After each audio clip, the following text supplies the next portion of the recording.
When I was younger, I got asthma. More specifically, environmental asthma. How did I get it, you may ask? Well, it all started with me falling through a couple floorboards. Now, the house that I was living at when I was younger was old. How old, you may ask?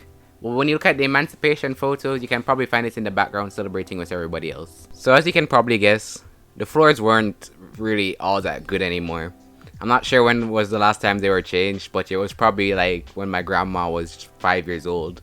Cause every time you step on one of those floorboards, it creaks. Like if someone was to like break into my house, everyone in a 5 mile radius would know.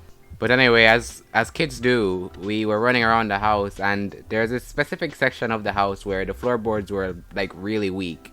Anyway, we were running, and then I just like go straight through the floor, like whoosh, like right through it, right into the like, and I'm just stuck in there, just sitting there with like 50 pieces of splinters in my side or something. But anyway, at the time, he probably had a bigger problem at hand because the dust from like 500 million years ago when the dinosaurs were around came out of the floor and was in the room, but we didn't realize at the time.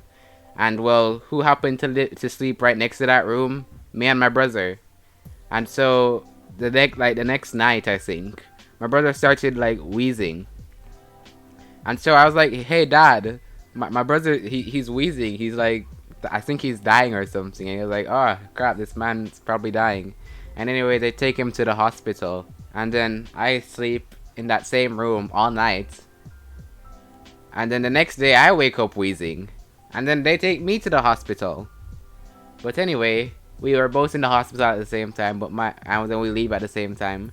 But the thing is, I'm the only one that actually goes to the hospital still. My brother hasn't been to the hospital for like he probably went twice, and I've been there like 5 times. So like this man's asthma is not affected, so they're like, oh, it's probably because you stayed in there the entire night, and that's why your asthma is way worse. So yeah, that's how I got asthma. Now time for the stories of me being in the hospital. So this first story is from one of the times of me being admitted. Now when you're getting admitted, they'll put, depending on how bad your condition is, they'll put an IV in your hand just in case you need an IV trip in the future.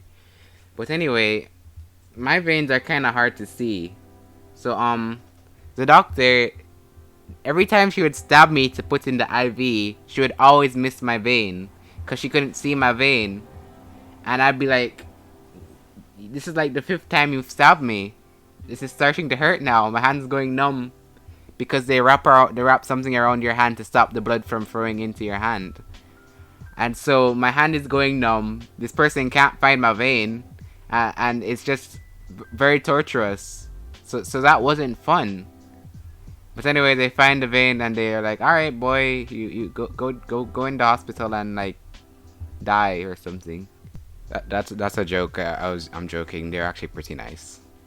So this story is how I got out of the hospital one time. So I went to my doctor person. I was like, "Doctor person," and she was like, "Yes, patient." And I was like, so like I want to tell you some stuff, and I was talking to her, and then I cough. My chest was clear, like the medication worked, and yeah, the doctor was like, "Wait, let me listen to your chest now," and then like, oh my god. All you had to do was cough once. You might have stayed here for like the next months. All you had to do was literally just cough, and now we can like let you leave. And then I got to leave that day. So yay! Celebration. Moral of the story: cough in your doctor's face. Don't do that. Actually, that's very bad. Don't do what I did. It was an accident, but still, don't do it. Okay, this is the final story for today. So I was in the hospital and my aunt came to visit. And she brought me my favorite thing, curried goats and rice and peas. Anyway, we sit down to have it, and then when I taste the rice, I realized that she didn't put any salt in it.